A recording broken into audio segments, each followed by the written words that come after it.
Hai, jumpa lagi dengan Jejak Donghua. Kali ini menceritakan bagaimana Chen Ping'an dan Lehu Tai dihadang oleh sekelompok perampok di tengah hutan yang jauh dari mana-mana. Bagaimanakah kisahnya? Mari kita ikuti. Di toko pertama yang mereka masuki, Lehu Tai membeli dua spirit kecil yang belum pernah didengar Chen Ping'an sebelumnya. Salah satunya disebut pupil, dan menurut pengantar yang hampir menjilat dari penjaga toko, Chen Ping'an mengetahui bahwa spirit ini dapat dibangkitkan dalam pupil mereka. Spirit ini tidak hanya dapat menyerap sejumlah energi spiritual dari langit dan bumi setiap hari, tetapi yang lebih penting, spirit ini dapat membantu pemiliknya mencerahkan mata mereka saat melihat orang-orang yang sangat cantik. Banyak pemurni Qi yang mempraktikkan teknik abadi yang berhubungan dengan mata sangat menyukai spirit jenis ini. Setelah menghabiskan 800 koin kepingan salju untuk membeli spirit ini, Lehu Tai mengumumkan bahwa ia akan memberikannya kepada Chen Ping'an sebagai hadiah. Namun, Chen Ping'an tentu saja menolak tindakan niat baik ini. Melihat ini, Lehu Tai hanya bisa menggelengkan kepalanya dengan iba, bertanya, "Chen Ping'an, tidakkah kamu ingin penglihatanmu membaik setiap hari?" Pertanyaan tersirat kepada Chen Ping'an adalah ini, dengan Lehu Tai di depannya, dan dengan pupil ini di matanya, bukankah menatap Lehu Tai sama saja dengan mengembangkan visinya? Pemilik toko tua itu melirik Lehu Tai yang luar biasa tampan sebelum mengalihkan pandangannya ke Chen Ping'an. Ada senyum geli dan penuh arti di wajahnya. Lapisan bulu kuduk Chen Ping'an merinding, dan dia berpura-pura tidak mengerti apapun. Dibandingkan dengan anjing yang dibeli Lehu Tai, Chen Ping'an sebenarnya lebih tertarik pada roh-roh mini yang berlarian dengan lincah di sampingnya. Mereka sekecil butiran beras, dan spesies roh ini disebut homonim dengan telinga. Mereka tinggal di telinga seseorang, dan mereka akan menggunakan gendang telinga pemiliknya sebagai gendang. Ketika pemiliknya tidur, mereka akan memukul gendang telinga pemiliknya dengan diam-diam dengan cara yang tidak dapat didengar oleh pemiliknya atau orang lain. Namun, tindakan ini dapat memperbesar energi yang pemiliknya, tanpa bentuk menghalangi banyak roh jahat dan hantu yang berkeliaran di malam hari. Ini adalah jenis roh yang pasti harus dibeli oleh klan kaya dari luar pegunungan jika mereka dihantui oleh hantu atau secara tidak sengaja dirasuki oleh roh jahat. Karena dasar kultivasi mereka yang rendah, banyak pemurni Qi di 5 tingkat bawah juga akan membawa roh seperti itu bersama mereka jika mereka perlu melakukan perjalanan melalui hutan pegunungan atau danau dan rawa. Selain anak anjing itu, Lehu Tai juga membeli seekor laba-laba yang sebesar kuku jari. Tubuhnya berwarna 5, membuatnya tampak sangat disukai. Namun, namanya cukup untuk membuat Chen Ping'an mundur dan menjaga jarak dengan hormat. Laba-laba itu disebut laba-laba mimpi yang mesra, dan laba-laba itu suka memanen dan mengumpulkan mimpi-mimpi mesra orang-orang. Ketika pemiliknya tertidur, laba-laba ini akan memintal jaring kecil di atas kepala mereka, yang berwarna-warni dan mempesona. Setelah itu, pemiliknya akan menikmati mimpi yang dipenuhi dengan kekayaan dan keintiman. Karena itu, banyak kekuatan abadi menggunakan laba-laba mimpi yang mesra sebagai alat untuk melembutkan hati dao para pengikut mereka. Pada saat yang sama, ajaran dan kekuatan yang menganjurkan kultivasi ganda juga memandang laba-laba mimpi yang mesra sebagai barang yang diperlukan. Di deretan kandang kecil di dekat laba-laba mimpi yang mesra, terdapat banyak spesies laba-laba lainnya termasuk laba-laba mimpi buruk yang berwarna hitam pekat seperti tinta. Setiap jenis laba-laba memiliki penampilan dan kemampuan uniknya sendiri. Chen Ping'an tentu saja tidak menyukai makhluk-makhluk seperti ini. Namun, Lehu Tai sangat menyukai laba-laba ini. Bahkan, ia menghabiskan 600 koin kepingan salju hanya karena ia menganggap penampilan laba-laba mimpi yang mendalam sangat menggemaskan. Dengan demikian, senyum pemilik toko tua itu menjadi semakin geli dan bermakna. Setelah itu, Lehu Tai terlibat dalam perang penawaran dengan seorang kultivator di 5 tingkat tengah di depan sebuah kios. Ini adalah pemandangan yang langka, tetapi Chen Ping'an tidak menyalahkan Lehu Tai karena bersikap gegabah kali ini. Sebaliknya, dia merasa barang itu sepadan dengan 12 koin panas yang lebih rendah yang telah dihabiskan Lehu Tai. Pada akhirnya, Lehu Tai hanya berhasil memenangkan perang penawaran karena lawannya tidak memiliki cukup uang abadi. Selain itu, Lehu Tai telah memancarkan aura percaya diri, membuatnya tampak seolah-olah dia akan bertarung sampai akhir tidak peduli berapa kali lawannya menaikkan tawaran. Kultivator di 5 tingkat tengah akhirnya menggumamkan kutukan dan pergi. Ada seekor muton fat beast yang sangat langka melompat-lompat dengan gembira di telapak tangan Lehu Tai. Tubuh binatang kecil itu seperti giok, dan ini karena ia terbentuk dari saripati giok yang indah. Tubuhnya secara alami merupakan harta karun alam bermutu tinggi, menjadikannya pilihan yang optimal untuk menempa tablet giok jimat. Namun, muton fat beast sangat berapi-api dan pantang menyerah, jadi begitu mereka tumbuh dan dewasa, mereka akan memilih untuk bunuh diri begitu mereka tertangkap. Dengan kata lain, seseorang tidak dapat menangkap dan memelihara muton fat beast yang dewasa. Sementara itu, muton fat beast di telapak tangan Lehu Tai telah ditangkap secara tidak sengaja oleh seorang kultivator, dan ia hanya berhasil bertahan hidup dan menghindari kematian dengan bunuh diri karena ia masih muda. Jika ia dipelihara dengan benar, ia berpotensi menjadi harta karun hidup yang bernilai sangat mahal. Namun, ada kendala dalam arti bahwa memelihara Mouton Fat Beast akan menghabiskan biaya lebih dari harga awal untuk membelinya. Ini karena Mouton Fat Beast hanya memakan koin kepingan salju. Pemilik kios adalah seorang wanita berpenampilan biasa. Setelah Lehutai membeli Mouton Fat Beast, dia tersenyum dan berkata bahwa binatang berharga seperti itu pasti akan langsung dibeli dengan harga tinggi jika bukan karena sekte penulis Planchette sudah memiliki sepasang Mouton Fat Beast. Chen Ping'an dan Lehutai berjalan ke kiri dan ke kanan di sepanjang jalan Sky Chaling yang ramai, masuk dan keluar dari banyak toko. Selama waktu ini, Chen Ping'an juga menyukai 3 barang. Namun, ia dilanda kebimbangan, dan akhirnya ia enggan menghabiskan begitu banyak uang. Ada kodok emas berkaki 3 yang merupakan binatang roh milik surga dan bumi. Dikatakan bahwa pemiliknya dapat meningkatkan kekayaan mereka dengan menghasilkan uang. Ada tikus pencari harta karun berwarna putih keperakan yang indera penciumannya sangat peka terhadap hal-hal spiritual di dunia. Ada juga makhluk kecil yang disebut serangga anggur, dan ini adalah makhluk yang hanya dapat lahir dalam anggur tua berkualitas tinggi. Jika serangga ini ditempatkan dalam panci anggur yang baru difermentasi, maka panci anggur tersebut akan menjadi sama kayanya dengan anggur yang disimpan selama beberapa tahun hanya dalam beberapa jam. Dengan demikian, jenis serangga anggur ini secara alami dipuja oleh mereka yang suka minum anggur. Chen Ping'an tidak mengeluarkan uang sepeser pun, tetapi Lehutai terus menghabiskan uang tanpa henti. Ia membeli ikan mas kumis naga yang berukuran sebesar telapak tangan. Makhluk ini bertubuh seperti ikan mas, tetapi juga memiliki 2 kumis panjang yang identik dengan kumis naga banjir. Kumis ini merupakan jenis harta alam yang langka. Akan tetapi, kumis ini secara alami jauh lebih rendah daripada 2 kumis naga banjir emas yang diperoleh Chen Ping'an dan ditempa menjadi rantai pengikat iblis. Keunggulan ikan mas kumis naga adalah ikan ini dapat dibiarkan dan dibesarkan. Dengan kata lain, kekuatan abadi dapat membeli beberapa ikan mas ini dan membesarkan serta mengembangbiakannya dengan hati-hati. Setelah ratusan ribu tahun, kekuatan abadi akan memiliki 1 kolam penuh ikan mas kumis naga. Lehutai juga membeli ikan auman banteng. Tubuhnya hanya sepanjang jari seseorang, tetapi dapat mengeluarkan suara gemuruh yang sekeras guntur. Chen Ping'an tidak dapat memahami mengapa Lehutai membeli ikan ini. Mungkin dia akan menggunakannya untuk menakut-nakuti seseorang? Pada akhirnya, Chen Ping'an juga melihat sekumpulan manusia kertas jimat di sebuah toko dan harganya juga bervariasi. Manusia kertas jimat ini secara kasar dibagi menjadi 3 kategori menurut tinggi badan, yang tingginya 1 jari, tingginya 1 telapak tangan, atau tingginya 1 lengan. Mereka sangat mirip manusia, dan mereka mampu membersihkan halaman, memelihara bunga dan burung, membantu memindahkan buku dan menjemur buku, dan sebagainya. Manusia kertas juga dibagi menjadi beberapa tingkatan. Selain itu, gagasan tentang tingkatan ini sangat populer di kalangan klan kaya di dunia. Karena itu, basis kultivasi, ketenaran, dan afiliasi kekuatan pembuat jimat memiliki pengaruh besar pada harga akhir. Tentu saja, kualitas kertas jimat juga cukup penting. Ada kekuatan abadi dan bisnis bawahan yang menghususkan diri dalam membuat jimat manusia kertas, dan ini adalah bisnis yang keuntungannya sangat tinggi. Meskipun Chen Ping'an menganggap manusia kertas mini ini sangat lucu dan menyenangkan, dia pasti tidak akan membelinya. Ini karena harganya sangat mahal. Harganya tidak sepadan, dan juga tidak ada nilainya. Jauh dari kata murah dan bermanfaat.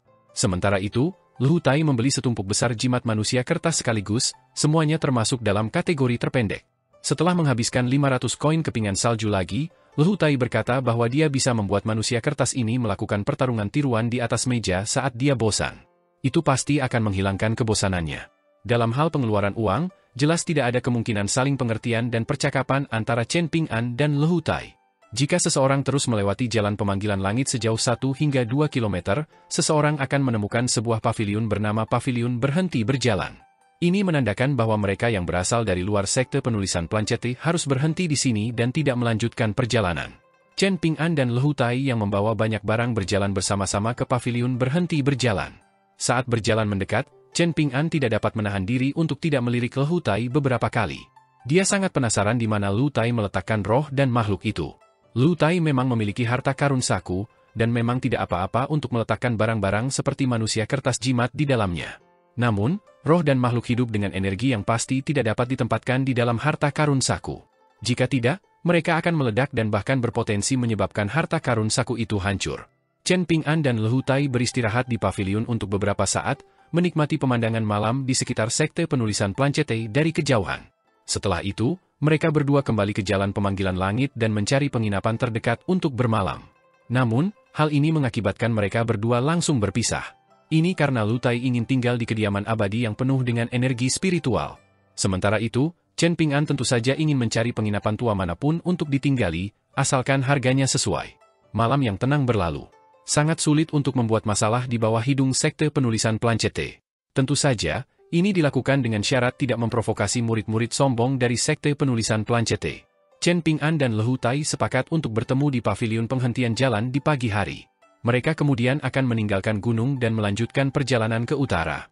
Chen Ping'an tiba di paviliun pagi-pagi sekali, memungkinkannya untuk menikmati pemandangan matahari terbit yang spektakuler di atas laut timur.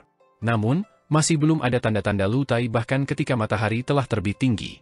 Setelah menunggu begitu lama, Chen Ping'an baru saja akan meninggalkan paviliun untuk mencari Lehu Tai. Namun, baru pada saat inilah pemuda tampan itu akhirnya berjalan menaiki gunung sambil menguap karena mengantuk. Dia melambaikan tangan ke Chen Ping'an sebelum berhenti, tidak mau berjalan lebih jauh. Bagaimanapun, berjalan lebih jauh akan membuang-buang energinya. Chen Ping'an mendesah dan berjalan keluar dari paviliun, menuruni gunung bersama Lehu Tai. Tadi malam, Chen Ping'an masih khawatir Lehu Tai akan mendapat masalah karena menghabiskan uang dalam jumlah besar di jalan panggilan langit. Saat bepergian keliling dunia, sebaiknya jangan memamerkan kekayaannya. Namun, tidak ada hal buruk yang terjadi bahkan setelah mereka menempuh perjalanan lebih dari 300 km ke utara. Baru saat itulah pikiran Chen Ping'an menjadi tenang. Mengikuti, pengingat, sesekali dari pedang di punggungnya, Chen Ping'an mengoreksi arah mereka beberapa kali, menuju ke lokasi umum tujuannya. Ini perlu dilakukan karena mereka perlu mengambil jalan memutar di sekitar gunung dan sungai. Pada saat yang sama, Chen Ping'an juga ingin menghindari jalan resmi yang ramai. Lehu Tai tidak keberatan. Namun, dia akan berhenti sebentar setiap kali mereka menemukan pasar, penginapan, dan toko yang ramai di kota-kota. Sebagai balasan atas kurangnya keluhan Lehu Tai mengenai pilihan arahnya, Chen Ping'an tidak menolak permintaan pemuda tampan itu. Perjalanan ini sangat tenang dan biasa-biasa saja bagi Chen Ping'an. Tidak banyak yang terjadi, dan ia hanya berlatih teknik tinju dan pedang di pegunungan, hutan, dan sungai yang sunyi dan tidak berpenghuni. Ia tidak pernah melihat Lehu Tai banyak berkultivasi, dan Lehu Tai hanya tampak bersemangat saat mereka tiba di pasar yang ramai dengan orang-orang dan aktivitas. Ia tampak bersemangat seolah-olah mereka telah memasuki tanah yang diberkati.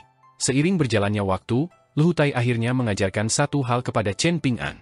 Ia mengajarkan anak muda itu gaya hidup dan standar orang kaya.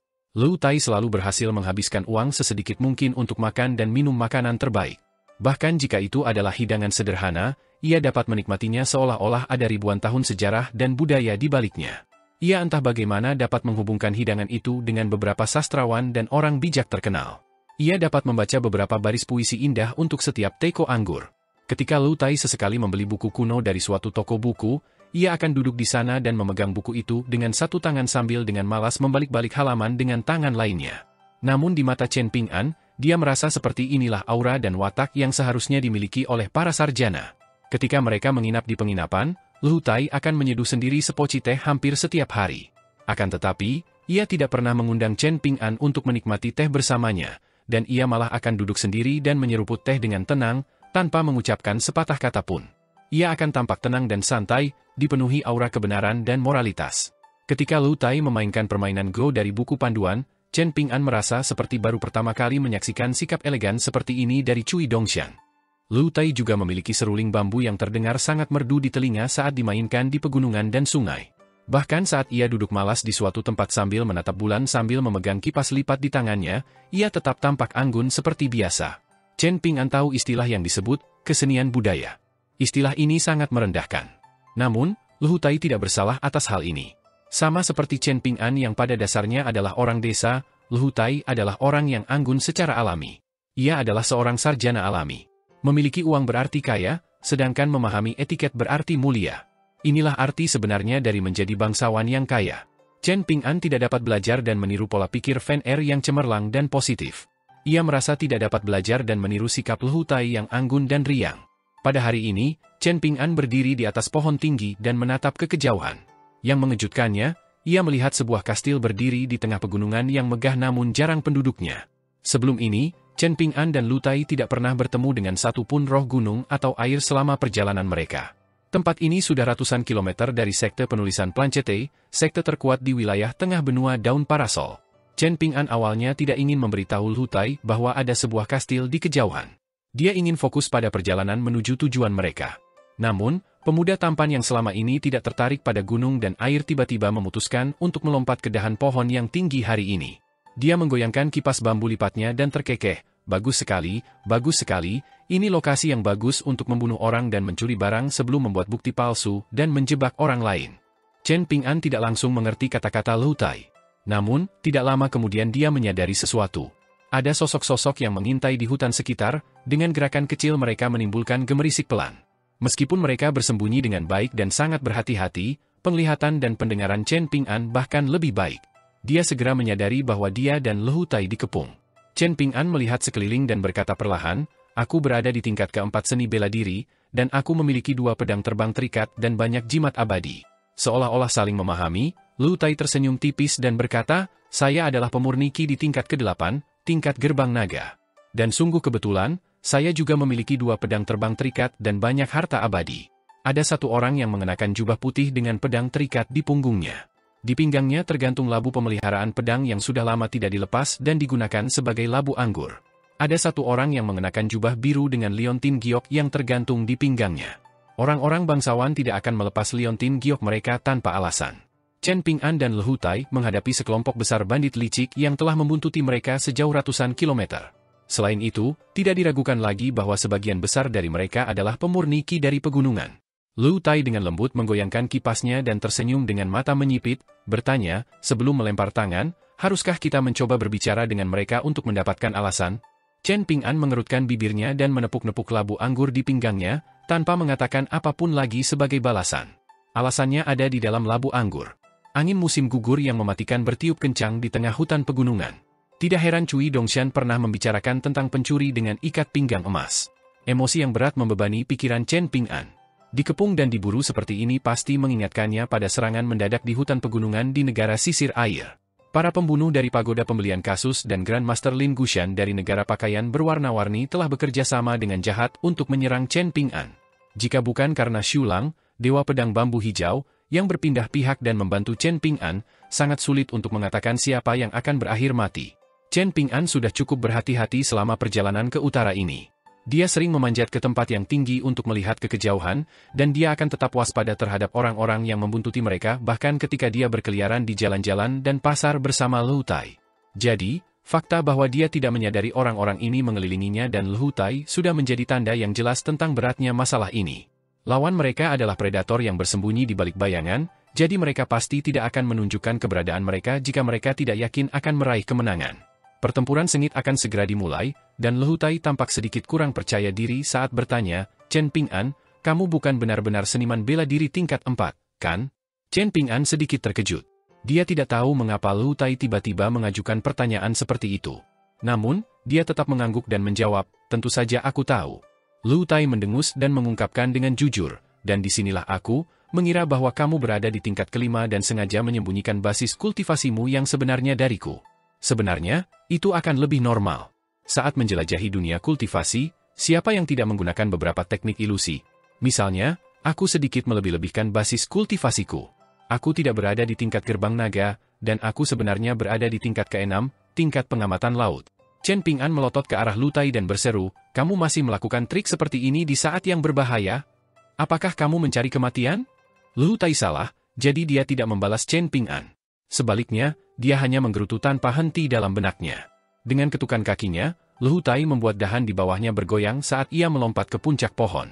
Ia tampak tenang dan kalem, tetapi kenyataannya tidak demikian. Ia telah menutup kipas lipatnya dan dengan lembut memukulkannya ke telapak tangannya. Namun, Lu Tai adalah seorang penyulingki di tingkat pengamatan laut, dan ia juga seseorang yang memiliki pengetahuan mendalam di banyak bidang. Ia memiliki banyak koleksi buku, dan ia juga gemar mempelajari berbagai jenis keterampilan. Jadi, dapat dikatakan bahwa ia adalah orang yang serba bisa tetapi tidak menguasai satu pun. Meski begitu, keluasan keterampilan Lu Tai hanya belum terasa dalam konteks bahwa ia adalah seorang jenius kultivasi tertinggi di klannya. Dibandingkan dengan para kultivator pengembara dan kultivator keliling yang mengandalkan keberuntungan dan teknik rahasia yang tidak lengkap untuk maju ke 5 tingkat tengah, Lu Tai jauh lebih unggul dalam penilaian dan keterampilan. Namun, sulit untuk mengatakan apakah keunggulan ini dapat diubah menjadi kemenangan dalam pertempuran hidup dan mati. Bahkan jika mereka bukan penjahat sebenarnya, para kultivator keliling yang tidak punya otak dan kurang ajar itu akan memilih untuk bertarung dengan mempertaruhkan nyawa mereka begitu mereka menghadapi situasi berbahaya atau menghadapi keuntungan yang tak tertahankan. Selama momen seperti itu, mereka akan menunjukkan kontras yang mencolok dengan para murid abadi yang dimanja dan telah menerima warisan secara sistematis. Para kultivator keliling ini akan menjadi ganas, licik, dan bersedia menderita luka parah untuk membunuh lawan mereka. Apakah Anda perlu saya mengulur waktu untuk Anda? Chen Ping'an bertanya dengan tenang. Apakah kamu perlu mengukur kekuatan dan latar belakang mereka terlebih dahulu? Aku tidak memiliki cukup pengalaman dalam hal bertarung melawan para kultivator, dan juga kurangnya pemahaman dan sinergi di antara kita. Sangat mudah bagiku untuk menahanmu. Tentu saja, jawab Lu Tai dengan suara pikirannya. Jawabannya singkat dan tajam. Namun, mungkin karena takut Chen Ping'an akan salah paham karena ingin menjadi penonton yang tidak aktif, dia menambahkan, aku akan segera memberitahu kalian tentang teknik mereka dan latar belakang teknik tersebut begitu aku menemukan sesuatu. Aku juga akan memberitahu kalian cara bertahan melawan mereka dan mengalahkan mereka. Chen Ping'an mengangguk dan mengambil jimat gerakan inci dari lengan bajunya. Ini adalah tindakan cadangan untuk berjaga-jaga terhadap keadaan yang tidak terduga. Kita tidak bisa ceroboh dalam pertempuran hidup dan mati, kata Chen Ping'an. Aku mengerti, jawab Lu Tai sambil terkekeh. Chen Ping'an menarik napas dalam-dalam. Aku, Chen Ping'an, belum mulai berlatih teknik tinju di kota kecil itu. Namun, dengan mengandalkan aturan dan keuntungan geografis di Jewel Small World, aku hampir berhasil membunuh Cai Jinjian dan Fu Nanhua di gang kecil itu. Kalau begitu, mengapa orang lain tidak bisa membunuhku dan Lu Tai? Chen Ping'an masih berdiri di dahan pohon yang tinggi. Meskipun hal ini berisiko membuatnya menjadi sasaran empuk, sangatlah penting untuk memiliki pandangan yang luas dan memahami musuh sebelum berhadapan dengan mereka. Mengambil beberapa risiko untuk memahami situasi jauh lebih baik daripada menyerbu seperti ayam tanpa kepala. Para bandit ini telah mulai merencanakan dan membuntuti mereka secara diam-diam dari jalan panggilan langit milik sekte penulis Planchette, tetapi mereka tidak berkumpul dalam kelompok besar. Sebaliknya, mereka tersebar dalam kelompok-kelompok kecil yang terdiri dari 2 atau 3 orang.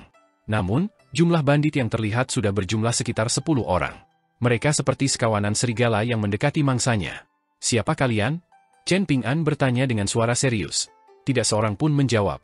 Para abadi dari pegunungan yang menempuh perjalanan ratusan kilometer untuk memburu mangsa dan mengumpulkan barang rampasan tidak sama dengan bajingan yang berkeliaran di jalan-jalan dan ganggang. Mereka tidak seperti bajingan yang berdebat setengah hari tetapi enggan berkelahi dan menumpahkan darah. Mengumumkan nama dan identitas seseorang dengan lantang seringkali tampak cukup mengesankan. Akan tetapi, hal ini akan dengan mudah mengungkap kemampuan dan kartu truf seseorang. Hal ini khususnya terjadi pada mereka yang suka dengan sengaja dan bangga meneriakkan nama teknik mereka sebelum menyerang. Bukankah ini mengundang masalah? Jika seseorang kurang beruntung, tindakan seperti itu sama saja dengan mencari kematian.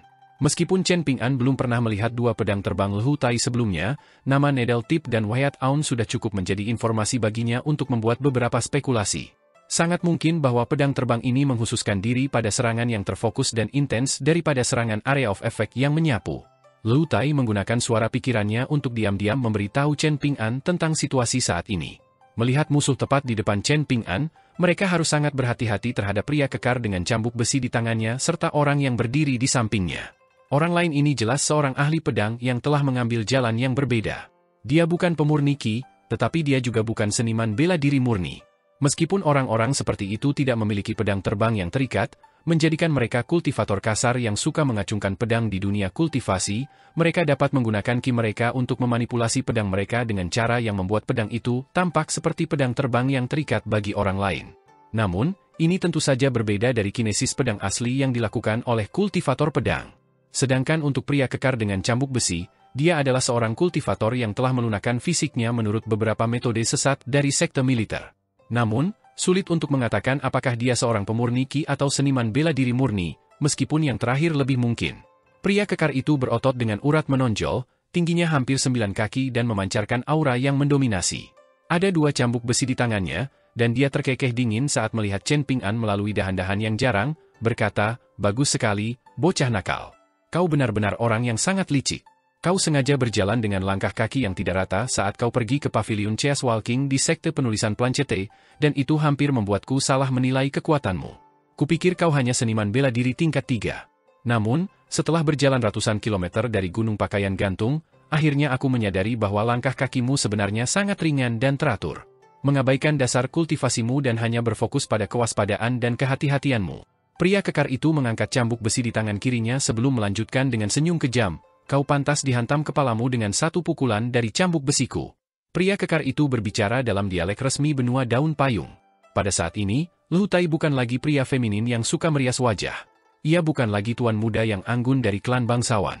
Sebaliknya, ia berbicara dengan cepat dan ringkas saat memberitahu Chen Ping'an tentang identitas dan latar belakang musuh mereka. Orang di Tenggara adalah seorang pendeta Tao yang menggunakan jimat. Aku menduga bahwa kelompok bandit itu kemungkinan besar tidak berhasil merekrut seorang kultivator militer sejati, jadi mereka telah puas dengan hal terbaik berikutnya dalam pendeta Tao ini. Dia akan menggunakan baju zirah jimat sebagai prajurit infanteri. Jika para bandit berhasil mendapatkan satu atau dua boneka yang dibuat oleh para pembudidaya mohist, maka efektivitas pedang terbang kita akan sangat berkurang. Bagaimanapun, baju zirah jimat dan boneka adalah benda mati. Jimat sulit dihancurkan, sedangkan inti boneka sulit ditemukan. Namun, saya tidak yakin apakah pendeta Tao ini memiliki jimat yang secara khusus menargetkan pembudidaya pedang dan pedang terbang mereka. Bagaimanapun, kemungkinannya tidak besar. Secara umum, hanya pembudidaya di tingkat inti emas dan tingkat baru lahir yang mampu menggunakan beberapa jenis jimat berharga yang secara khusus menargetkan pembudidaya pedang.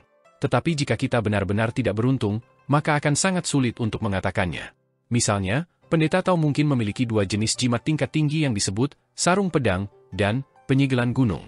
Jimat ini secara khusus menargetkan pedang terbang yang sulit ditangkap, dan pedang terbang tersebut pada dasarnya akan terbang ke dalam perangkap. Jimat tersebut akan disegel sementara untuk jangka waktu tertentu. Kekuatan tempur pembudidaya pedang akan jatuh ke level yang sangat rendah jika mereka kehilangan pedang terbang mereka, meskipun hanya untuk sesaat. Oleh karena itu, kita harus tetap sangat berhati-hati terhadap pendeta Tao ini, mengingat keuntungan terbesar kita adalah 4 pedang terbang kita. Sekalipun kita tidak memanggil pedang terbang untuk menyerang musuh, kita tetap perlu memperhatikan gerakan halus lengan baju pendeta Tao. Orang di barat daya adalah pemurniki yang mempraktikkan teknik kultivasi elemen kayu. Kemungkinan besar dialah yang menyembunyikan kehadiran mereka selama ini. Dia kemungkinan besar membangkitkan beberapa setan bunga dan hantu kayu. Saat Anda berhadapan dengan mereka sebentar, ingatlah untuk waspada terhadap tanaman, pohon, tanaman merambat, dan sebagainya. Justru karena mereka biasa-biasa saja, mereka bahkan lebih rumit dan sulit dihadapi daripada pembudidaya pedang dan pedang terbang mereka. Chen Ping'an diam-diam mengingat semua informasi ini. Sambil melakukannya, dia terus menatap pria kekar itu serta ahli pedang di sampingnya. Dia juga memperhatikan pendeta Tao dari cabang jimat dari sudut matanya. Dia terkekeh dingin dan berkata, karena temanku dan aku berani menghabiskan begitu banyak uang di depan orang lain di Jalan Panggilan Langit Sekte Penulis Planchette, kami tentu saja tidak takut membuat orang lain menjadi cemburu dan bejat. Pria kekar itu benar-benar geli, dan dia terkekeh, bocah cilik, jangan coba-coba menipuku dengan kata-katamu yang licik. Kalian berdua adalah orang luar yang bahkan tidak bisa berbicara dengan dialek resmi benua daun payung dengan lancar, jadi apa pentingnya meskipun kalian berasal dari pasukan tingkat sekte? Apa pentingnya meskipun guru kalian adalah makhluk abadi di bumi? Apakah itu sangat mengesankan? Ahli pedang yang berdiri di samping pria kekar itu adalah pria ramping yang mengenakan jubah hitam. Wajahnya sangat pucat, dan matanya juga sedikit cekung. Dia tampak sedikit menyeramkan saat dia tersenyum dan berkata, tentu saja itu mengesankan. Namun, sayang sekali mereka terlalu jauh untuk membantu. Pria kekar itu tiba-tiba tertawa terbahak-bahak. Senyum juga menyebar di wajah ahli pedang itu. Kedua pria yang saling kenal dekat itu menatap ke arah Luhutai yang berdiri lebih tinggi. Saat mengikuti kalian berdua, aku terpaksa menanggung interaksi intim dan romantis kalian selama ini, kata ahli pedang paruh baya itu. Kamu harus bertanggung jawab atas api dosa dan nafsu di tubuhku. Jika kamu cukup bijaksana, kamu bahkan mungkin bisa lolos dari ini hidup-hidup. Luhutai tidak menghiraukan provokasi orang ini. Dia tetap tenang dan tidak terpengaruh saat dia terus menjelaskan situasinya kepada Chen Ping'an. Ada seorang kultivator formasi naturalis yang sedang menyiapkan formasi tepat di belakang kami. Tidak jauh darinya, ada juga seorang anak laki-laki dan seorang gadis muda yang kemungkinan besar adalah murid kesayangannya. Kenyataannya, kultivator formasi ini adalah orang yang paling merepotkan. Chen Ping'an, aku akan membunuh orang ini terlebih dahulu jika aku mendapat kesempatan. Satu-satunya alasan mereka tetap tinggal di sini sekarang adalah karena mereka menunggu kultivator formasi menyelesaikan formasi penggerak gunung yang setengah-setengah. Jangan khawatir, aku akan mencari kesempatan untuk menghadapi mereka. Aku pasti tidak akan membiarkan dia dan murid-muridnya berhasil. Namun, sebelum aku melakukan apapun, kau harus menarik perhatian mereka terlebih dahulu. Bahkan mengalihkan perhatian mereka sedikit saja sudah cukup. Chen Ping'an mengangguk tanpa terasa. Lu Tai terus menganalisis lawan-lawan mereka. Ada juga seorang kultivator iblis di dekat kedua murid kultivator formasi itu. Dia tidak seperti manusia atau hantu, dan seluruh tubuhnya memancarkan energi yin yang kuat. Pemurni ki jenis ini menghabiskan sebagian besar waktunya dengan berkeliaran di sekitar kuburan dan makam yang tidak bertanda. Mereka dapat menjebak jiwa-jiwa yang sendirian dan hantu-hantu yang berkeliaran di dalam alat-alat roh mereka dan mengubah mereka menjadi bawahan yang dapat mereka kendalikan. Bahkan, mereka akan membangkitkan hantu-hantu jahat dengan menggunakan metode yang mirip dengan membangkitkan serangga beracun. Ada 2 orang lagi yang berdiri di sebelah kiri dan kanan, bahkan lebih jauh di belakang kami. Namun, tugas mereka adalah mengawasi situasi dan mencegah kami berdua melarikan diri. Dilihat dari posisi ini, kekuatan utama musuh kami ada di selatan, yaitu di depan kami. Melihat Lu Tai tetap tidak terpengaruh, api frustrasi semakin menyatu dengan api dosa dan nafsu dalam tubuh ahli pedang setengah baya itu.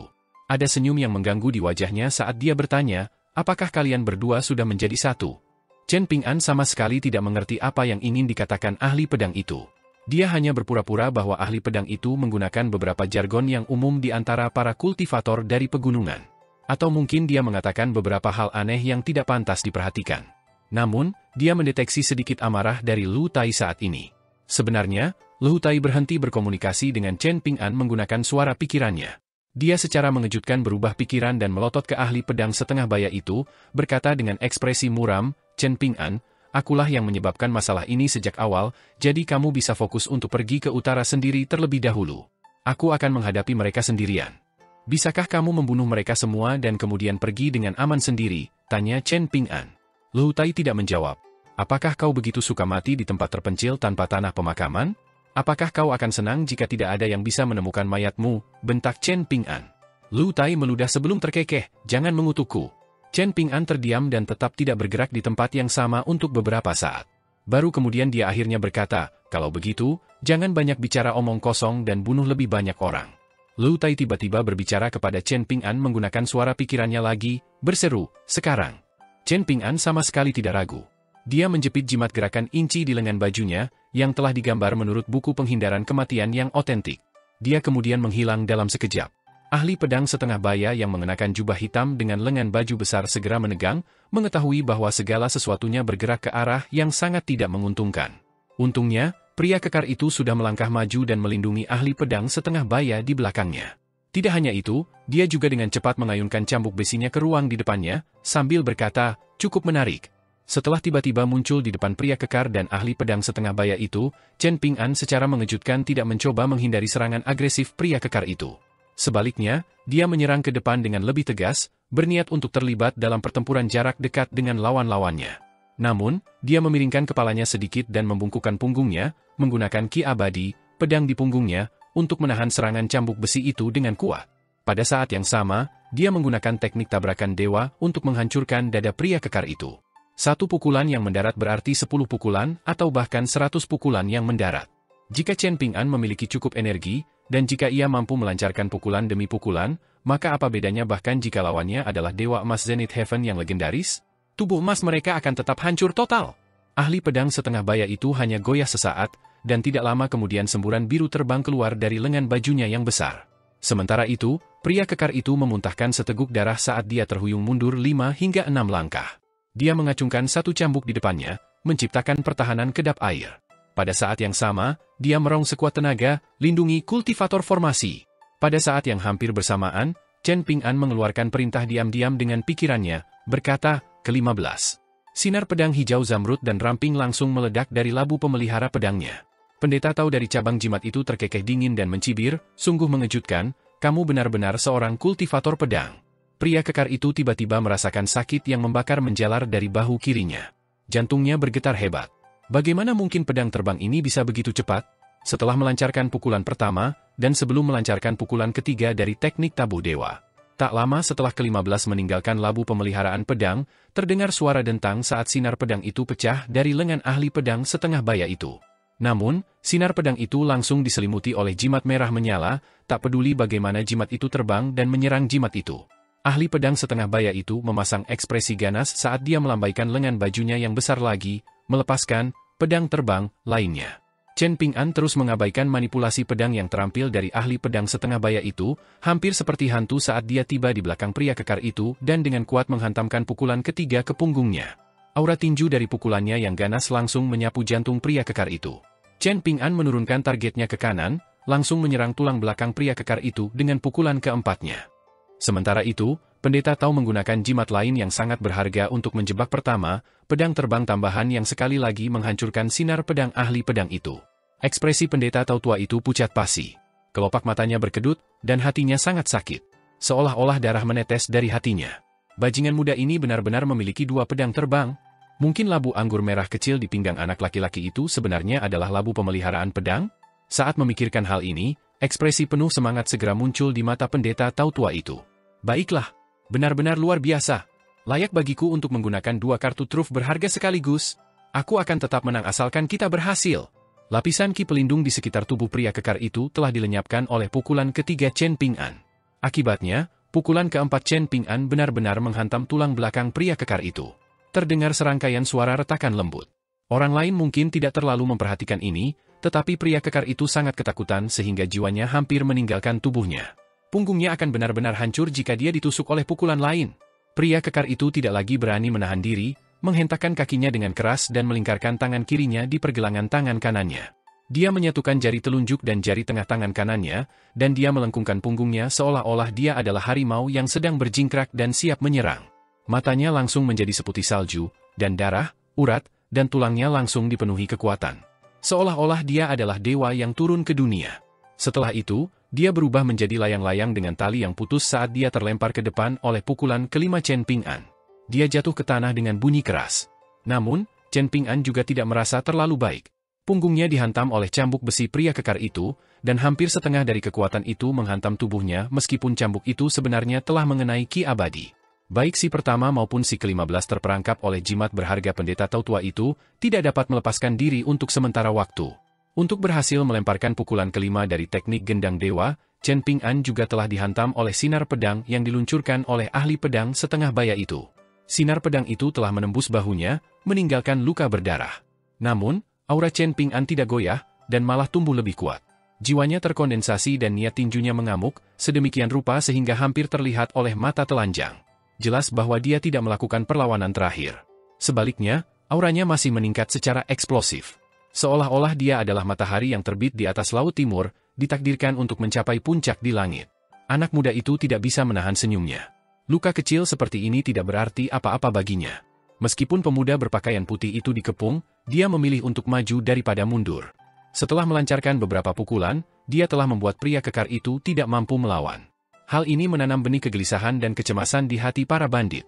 Jika bukan karena peringatan pria kekar itu, pembudidaya formasi di utara mungkin telah terbunuh secara brutal dalam sekejap.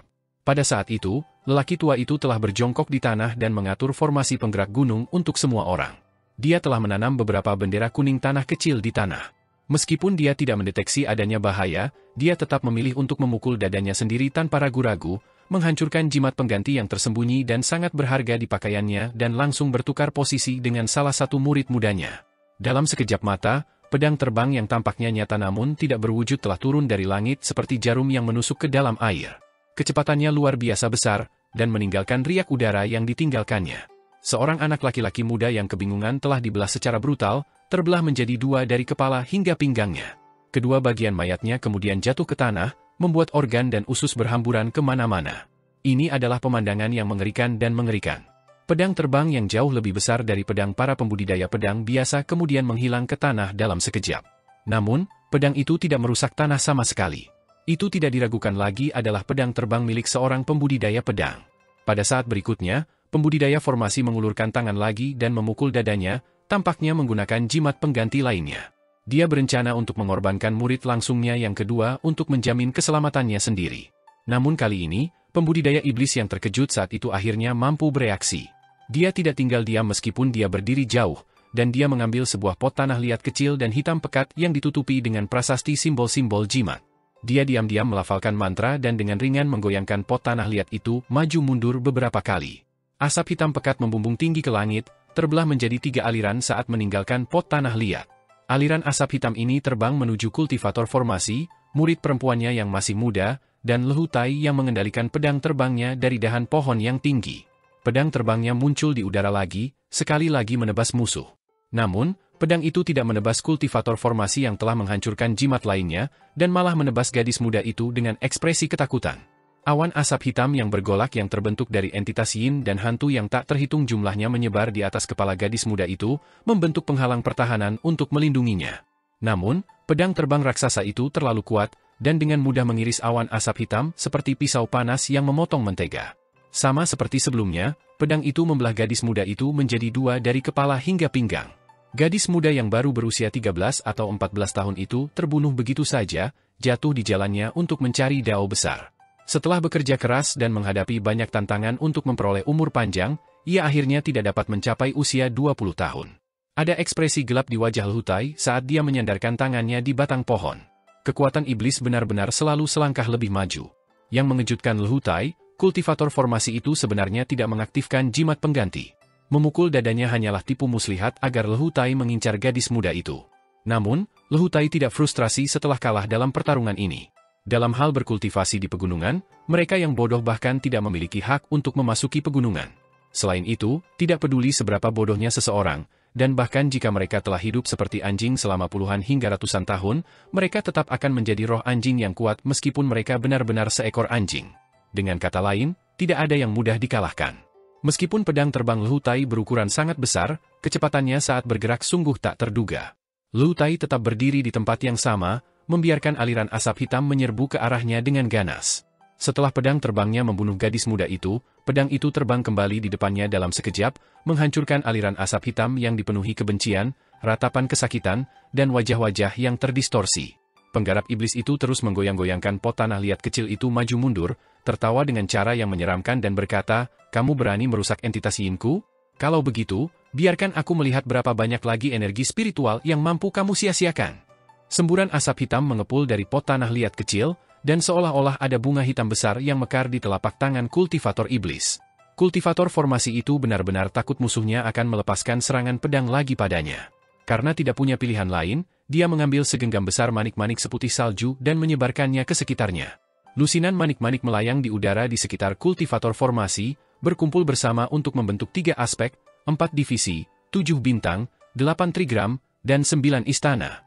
Ada makna yang mendalam di balik penempatan manik-manik ini, dan mereka membentuk banyak formasi pertahanan yang bersinar dengan cemerlang setelah berhasil dibuat.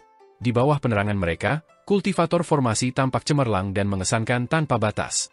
Namun, ini juga berarti bahwa kultivator formasi mengesampingkan pengaturan formasi pemindah gunung. Akibatnya, penyelesaiannya pasti akan tertunda dalam waktu yang lama. Kultivator iblis itu tahu bahwa beberapa patah kata saja tidak akan cukup untuk membujuk kultivator formasi lama itu agar meninggalkan pertahanannya dan mengerjakan formasi pemindah gunung. Bagaimanapun, ini adalah kultivator formasi lama yang takut mati dan menghargai hidup. Sambil mengendalikan aliran asap hitam untuk menyerang Lehutai, dia berkata memperingatkan, "Cepat dan selesaikan formasi. Kalau tidak, kita akan membuang-buang waktu mengejar mereka sejauh ratusan kilometer. Terlebih lagi, kedua orang ini pasti akan menjadi ancaman yang tak terbatas di masa depan jika kita gagal membunuh mereka hari ini. Pertimbangkan sendiri konsekuensinya." Ada ekspresi muram dan berubah-ubah di wajah kultivator formasi lama itu. Setelah beberapa saat, dia mengambil keputusan dan dengan tegas menyingkirkan setengah dari formasi pertahanan, mengambil lusinan manik-manik. Ini memungkinkannya untuk mempercepat proses pembentukan formasi pemindah gunung. Di medan perang di selatan, pria kekar itu jatuh ke tanah dan terus memuntahkan darah. Seolah-olah dia akan memuntahkan jantung dan paru-parunya juga. Tanah diwarnai merah terang, dan dia tampak menyedihkan. Dia adalah seorang abadi tingkat kelima sejati, seseorang yang telah memperoleh dasar kultivasi dan pengalamannya melalui kerja keras bulan demi bulan. Dia adalah lawan yang sangat sulit. Namun, pria kekar itu tidak pernah bertemu dengan guru yang bijaksana atau menerima bimbingan apapun selama perjalanan seni bela dirinya, jadi jalannya ke depan sangatlah sulit dan penuh dengan rintangan. Akibatnya, fondasinya di tingkat ketiga seni bela diri penuh dengan celah dan kekurangan. Dengan mengingat hal ini, dia pasti telah mengerahkan segala cara untuk maju dari tingkat keempat ke tingkat kelima. Jika tidak ada yang luar biasa terjadi, pasti mustahil baginya untuk maju ke tingkat keenam. Namun, seseorang seperti dia tentu tidak akan membiarkan aspirasinya tercekik sampai mati oleh rintangan seperti ini. Karena itu, pria kekar itu telah beralih ke metode kultivasi sesat. Teknik pemanggilan dewa miliknya berasal dari setengah gulungan yang rusak, yang diperolehnya secara alami dari berburu mangsa di alam liar. Karena itu, dia hanya tahu cara memanggil dewa tetapi tidak tahu cara mengusirnya. Ini adalah prinsip yang terkandung dalam pepatah, mengundang dewa itu mudah, tetapi meninggalkan dewa itu sulit. Pria kekar itu harus membayar harga yang sangat mahal setiap kali ia memanggil dewa untuk merasuki tubuhnya. Setelah meraba-raba selama hampir 20 tahun dan memohon bantuan banyak orang, juga membeli semua jenis teks abadi dan gulungan rahasia yang terkait dengan teknik ini, pria kekar itu akhirnya berhasil mengendalikan efek samping dari teknik pemanggilan dewa ini dengan sangat susah payah. Namun, hari ini, dewa itu secara mengejutkan telah dihempaskan kembali ke altar sucinya oleh pukulan anak laki-laki itu ketika pria kekar itu baru setengah jalan melalui teknik pemanggilan dewa. Ini sangat tidak menghormati praktik pemanggilan dewa, sebuah praktik yang memiliki banyak aturan dan persyaratan ketat. Dengan demikian, pria kekar itu menderita serangan balik yang parah, dengan gumpalan jiwanya melayang keluar dari titik akupunturnya dan naik ke udara seperti asap dari 3 batang dupa. Setelah 3 batang dupa habis, masih belum ada tanda-tanda serangan balik itu berhenti saat awan dan kabut mengepul dari punggung pria kekar itu. Seseorang harus menyadari bahwa gumpalan awan dan kabut ini adalah manifestasi dari ki seorang seniman bela diri tingkat kelima. Itu adalah energi vital dasar seorang seniman bela diri murni. "Selamatkan aku," seru pria kekar itu dengan suara serak dan tidak jelas. Alis penyuling ki yang ahli dalam teknik elemen kayu berkerut dalam, dan dia tidak punya pilihan selain menarik kembali teknik yang dia gunakan terhadap anak laki-laki muda berpakaian putih itu. Dia berjalan ke arah pria kekar itu dan berjongkok, dengan jari-jarinya membentuk segel dan wajahnya menjadi merah cerah. Saat dia menyelesaikan lebih banyak segel, bintik-bintik cahaya gelap muncul dari tanah dan melingkari jari-jarinya. Penyuling ki kemudian dengan paksa mendorong bintik-bintik cahaya gelap ini ke punggung pria kekar itu. Tubuh pria kekar yang ambruk itu tersentak, dan warna merah yang sehat segera kembali ke wajahnya. Suara retakan yang tajam menjalar dari semua sendi utamanya, membuatnya tampak seperti pohon layu yang menyambut musim semi baru. Pria kekar itu mengangkat kakinya dan melakukan KIP up, melompat berdiri dengan 2 cambuk besi di tangannya. Dia berseri-seri dan bersemangat, dan tampaknya tidak lagi menderita efek samping yang melemahkan dari serangan balik. "Aku akan menambahkan ini ke utangmu," kata pemurni ki yang telah menyelamatkannya dengan suara serius. Pria kekar itu menggertakkan giginya karena marah dan melotot ke arah anak laki-laki berpakaian putih yang telah menyerangnya dengan keganasan yang mencengangkan. Dia mengangguk dan menjawab, "Semuanya bisa dinegosiasikan begitu kita membunuh 2 domba gemuk ini." Malam itu di jalan panggilan langit milik sekte penulis Planchette, pemuda yang bahkan lebih cantik daripada wanita itu telah membuang-buang uang dengan cara yang sangat murah hati. Bahkan, para kultivator tingkat inti emas yang pengembara pun akan merasa malu saat melihatnya beraksi. Ini bukan berarti bahwa para kultivator tingkat inti emas yang pengembara tidak dapat menghasilkan begitu banyak koin panas yang lebih rendah. Namun, penting untuk diingat untuk apa saja pemuda tampan itu menghabiskan uangnya. Dia telah membeli Muton Fat Beast, Intimate Dream Spider, manusia kertas jimat, dan barang-barang pemboros uang lainnya. Memang, dia tidak membeli harta abadi ofensif yang kuat, juga tidak membeli harta pertahanan yang menyelamatkan nyawa. Selain itu, terlepas dari apakah seseorang adalah seorang abadi ortodoks dari pegunungan atau seorang kultivator keliling dari dunia kultivasi, kultivator mana di benua daun parasol yang akan memiliki penguasaan yang buruk atas dialek resmi benua itu? Anak laki-laki dan pemuda itu jelas datang dari luar benua. Setelah meninggalkan Planchette Writing-Sek, mereka juga memilih untuk mengambil jalan setapak pegunungan dan berjalan melalui kota-kota kecil. Selama perjalanan sejauh 500 km ke utara, mereka tidak mengunjungi satupun kekuatan abadi di jalan, juga tidak ada kultivator kuat yang secara aktif datang mengunjungi mereka. Apa artinya ini? Ini adalah tanda yang jelas bahwa Chen Ping'an dan Lu Tai adalah pendatang baru yang tidak berpengalaman di dunia kultivasi. Mereka berasal dari klan kaya, dan mereka juga membawa sejumlah besar kekayaan bersama mereka. Mereka pasti telah dimanja sejak usia muda, membuat mereka tidak menyadari kedalaman dan bahaya dunia kultivasi. Bisakah para bandit ini bertahan selama bertahun-tahun dalam kultivasi yang sulit jika mereka tidak menangkap kedua kultivator naif yang bergelimang kekayaan ini? Selain mencari peluang takdir di mana-mana dan melapisi senjata mereka dengan darah, mereka juga harus menundukkan kepala dan bertindak sebagai antek-antek para abadi yang terhormat dari pegunungan. Mereka menerima uang dan membantu para dewa terhormat itu menyelesaikan tugas-tugas kotor yang menurut mereka harus mereka kerjakan sendiri. Setelah mendapatkan reputasi buruk, mereka akan melarikan diri dan memulai hidup baru di suatu tempat baru. Ini adalah lingkaran setan yang tidak ada habisnya. Faktanya, hanya beberapa detik telah berlalu sejak pria kekar itu dipukul oleh 5 pukulan teknik tabu dewa dan dibiarkan setengah mati hingga saat pemurni ki menggunakan teknik rahasia untuk mengekstraksi kekayaan gunung dan air untuk menyembuhkannya. Selama beberapa detik ini, Chen Ping'an terhalang oleh gelombang ki pedang yang dilepaskan oleh ahli pedang setengah baya itu, membuatnya tidak dapat menindaklanjuti dan membunuh pria kekar yang memegang cambuk itu. Menggunakan ki seseorang untuk mengacungkan pedang adalah keterampilan abadi yang sangat mengesankan di dunia kultivasi.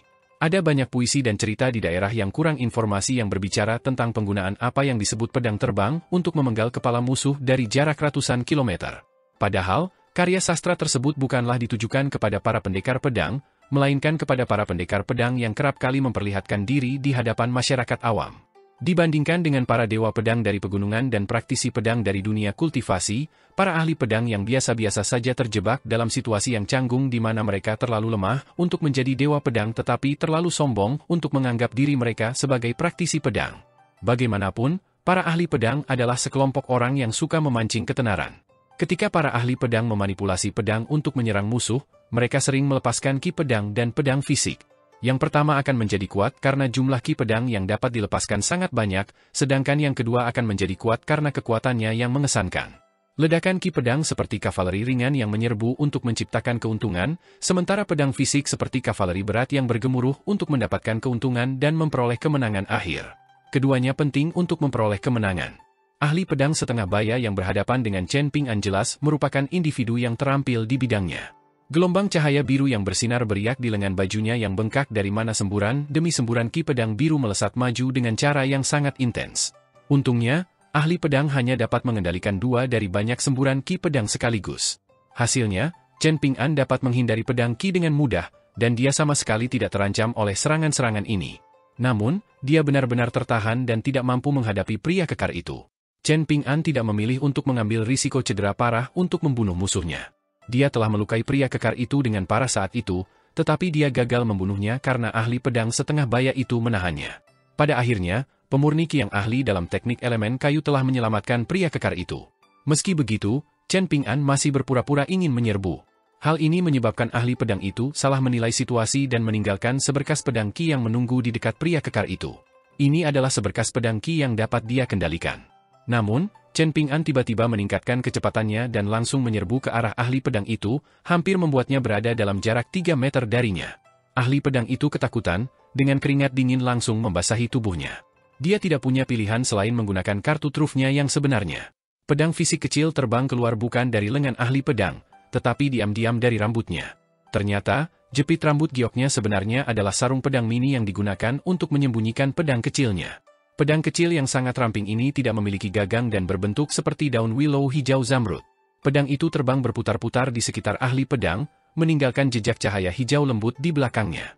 2 jimat sumur keringku hanya bisa bertahan paling lama 20 detik lagi, pendeta Tao dari cabang jimat memperingatkan bandit lainnya dengan suara tegas. Cepat dan selesaikan pertempuran secepat mungkin. Cepat bunuh kedua bajingan kecil itu. Begitu pedang terbangnya terlepas dari batasanku, kita mungkin juga berbaris dan menunggu dia memenggal kepala kita satu persatu. Pendeta Tao tua itu tampak kuyu, dan jari-jarinya yang kering dan kurus terus bergerak perlahan saat dia berbicara. Dia kemungkinan besar mengendalikan 2 jimat yang menjebak pertama dan ke-15. Suaranya bergetar saat dia melanjutkan, bukankah bocah nakal ini digambarkan sebagai praktisi pedang seniman bela diri dalam laporan rahasia yang kalian berikan kepadaku? Tapi bagaimana dengan sekarang? Dia bukan hanya seorang kultivator pedang, tetapi dia bahkan memiliki 2 pedang terbang. 2? Jika bukan karena aku memiliki beberapa harta dan memiliki 2 jimat berharga ini yang awalnya ingin aku wariskan sebagai pusaka keluarga, kita semua akan hancur kali ini. Kita sepakat tentang cara membagi rampasan sebelumnya, tetapi itu tidak berlaku lagi. Ada ekspresi gelap di wajah lelaki kekar itu saat ia melangkah ke arah Chen Ping'an. Ia tidak melirik pendeta Tao tua itu sedikit pun saat ia menjawab dengan suara muram. Aku senang membicarakan bagian rampasanmu nanti. Aku pasti tidak akan meninggalkanmu dengan harga murah. Pendeta Tao tua itu mendengus dingin sebagai balasan. Seberkas cahaya keemasan samar melintas dan menghilang dari pinggang mayat tanpa kepala praktisi pedang itu. Sementara itu, butiran darah yang perlahan mengembun terbentuk di dahi kepala yang jatuh entah kemana. Chen Ping'an berbalik untuk melihat Lehu Tai yang berdiri di dahan di puncak pohon.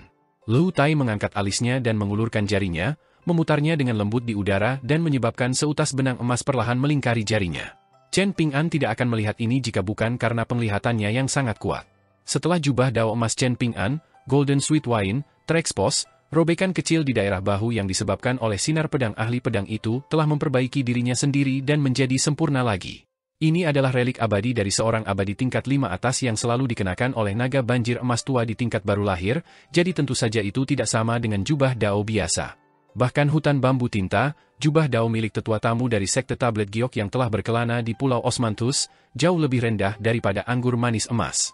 Jubah dao ini bagaikan kecantikan yang memukau yang memungkinkan orang lain untuk melihat sekilas penampilannya, namun dengan cepat kembali ke balik layar untuk menyembunyikan pesonanya yang memukau sekali lagi. Dengan demikian, jubah dao emas pada Chen Ping'an berubah kembali menjadi jubah putih biasa.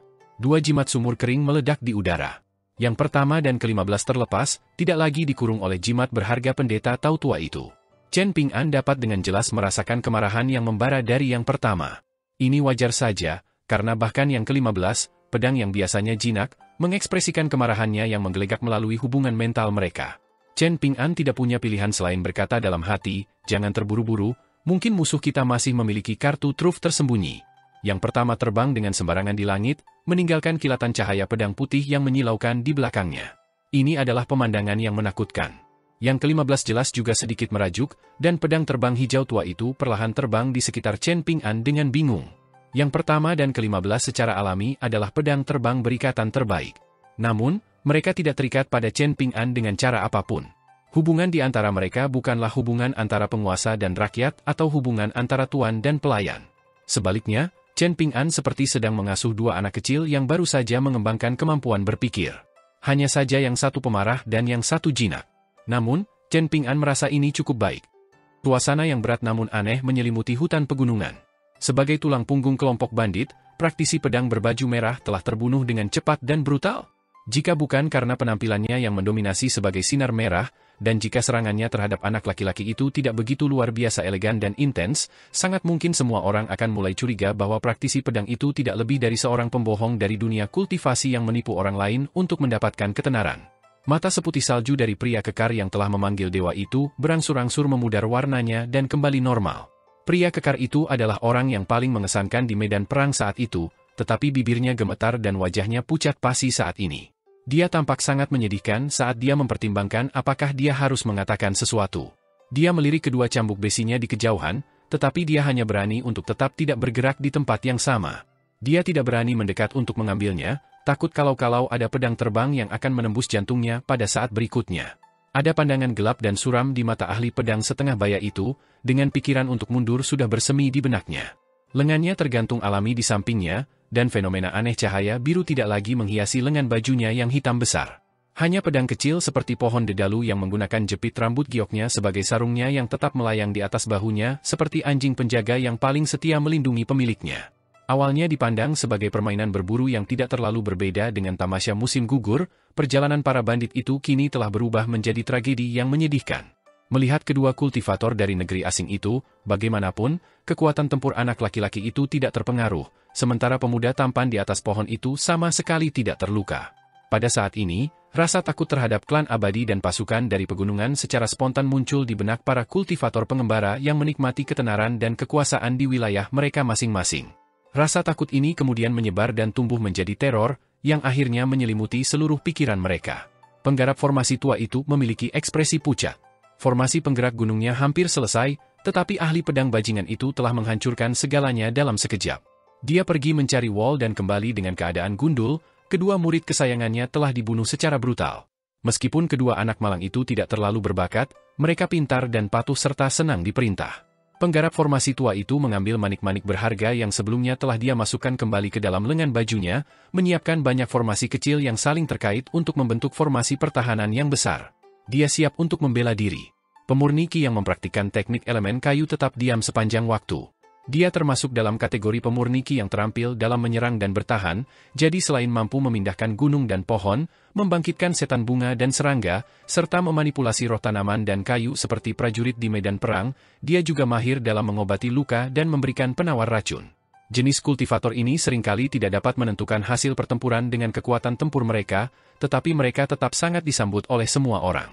Jika seseorang dapat memilih 3 teman seperjalanan, mereka tentu akan memilih seorang kultivator pedang yang memiliki kekuatan penghancur terbesar, serta seorang kultivator militer yang hampir tidak dapat dibunuh. Dalam hal slot terakhir, mereka akan memilih seorang apoteker agraria, seorang pendeta Tao dari cabang alkimia, atau seorang pemurni Qi yang mempraktikkan teknik elemen kayu. Dapat dikatakan bahwa ini adalah kelompok yang optimal bagi para kultivator yang bepergian ke seluruh dunia. Berdiri di hutan pegunungan, tidak seorang pun bersedia berbicara terlebih dahulu. Setiap orang memiliki maksud tersembunyi mereka sendiri. Chen Ping'an menatap pedang milik praktisi pedang yang telah meninggal yang saat ini dipegangnya terbalik. Bilah pedang itu seperti kolam musim gugur yang jernih, dengan permukaannya beriak setelah menangkap sinar matahari yang tersebar yang mengintip melalui dedaunan. Ini jelas pedang yang bagus. Namun, Chen Ping'an tidak yakin berapa harganya. Penggarap iblis adalah satu-satunya orang yang berani bergerak saat ini. Gerakannya licik, dan dia menggeser tangan di belakang punggungnya untuk mengambil botol porselen putih keperakan. Botol itu setinggi 1 kaki, dengan bukaannya kecil dan tubuhnya besar. Wajah-wajah yang bengkok terus berenang di permukaan botol, membuatnya tampak seperti penjara kejam yang memenjarakan jiwa orang-orang. Penggarap iblis itu diam-diam melafalkan mantra dan baru saja akan menggunakan alat roh di tangannya untuk mengumpulkan jiwa praktisi pedang yang telah meninggal. Ini adalah kesempatan sekali dalam 1000 tahun, dan kekuatannya akan meningkat pesat setelah dia berhasil menangkap jiwa praktisi pedang itu. Jiwa seorang Grandmaster bela diri di tahap puncak tingkat ke-6 sangatlah kuat, dan mungkin dapat kembali ke tingkat ke-6 setelah berhasil disempurnakan menjadi prajurit Yin, dirawat dengan baik, dan dibesarkan di dekat tempat pemakaman yang tidak bertanda dan medan perang kuno di mana ia dapat terus menyerap aura Yin yang mematikan. Bahkan, ia berpotensi dapat ditempa menjadi entitas Yin tingkat ke-7. Pada saat itu, apakah ia masih perlu tunduk kepada orang lain? Tidak, ia tidak perlu. Bahkan, para penguasa negara-negara kecil itu mungkin perlu bertindak sesuai keinginannya. Lu Tai segera melihat tipu muslihat kecil kultivator iblis itu. Beraninya kau mencuri sesuatu di bawah hidungku, gerutunya. Needle tip, pedang terbang terikat yang sebenarnya berukuran raksasa, menusuk lurus ke bawah dari atas kepala kultivator iblis itu. Kultivator iblis itu buru-buru berbalik dan melarikan diri. Pada saat yang sama, ia menyimpan pusaka keluarganya, botol porselen putih perak, karena ia tidak punya pilihan lain selain menghentikan usahanya mengumpulkan jiwa praktisi pedang. Saat melakukan ini, dia menggunakan entitas Yin dari pot tanah liat hitamnya untuk bertahan melawan serangan tanpa henti dari pedang terbang yang menakutkan itu. Terlepas dari bagaimana kultivator iblis itu melompat dan berputar, Needle Tip tetap membuntutinya sepanjang waktu.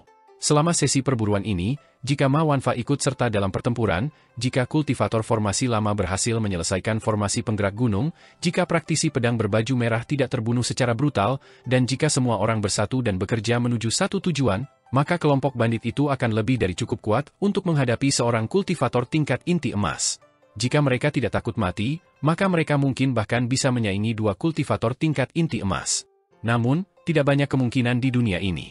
Mundur selangkah, ini adalah sekelompok bandit yang berkumpul karena daya tarik kekayaan.